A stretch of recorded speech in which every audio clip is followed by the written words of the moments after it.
Hello again. I had a couple of questions that were asked about this lawnmower cleanup project regarding whether or not the vapor honing system would do a good job of cleaning plastic. So what I decided to do is go ahead and just work on the same mower in the carburetor rebuild video. As you can see, I just did a pressure wash on the mower in that first video, but the wheels are still pretty cruddy. So you can see here's the other wheel. What I'll do is pull those wheels off, I'll clean them up in the vapor blaster, and then I'll compare them to the wheels on the other side, which are in the same condition. Stay tuned, guys. Let me load it up in the machine. We'll be blasting with extra fine glass bead media at 50 psi.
So this is how it comes out. So this was 50 psi with extra fine glass bead media.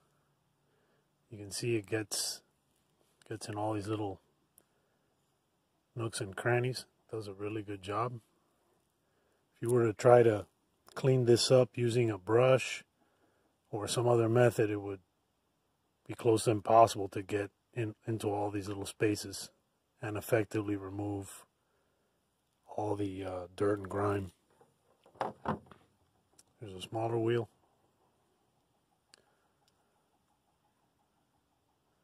Again, very, very clean. And just to give you an idea what it looked like before. So this was the before. So imagine trying to get into all of those little crevices using a toothbrush or a little rag or a little wooden stick.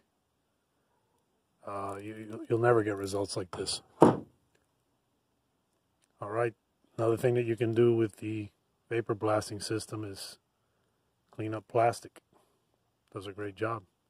If you guys like the content I'm putting out, make sure that you subscribe to the channel. That way, as I put out new content, you guys will be the first ones to know.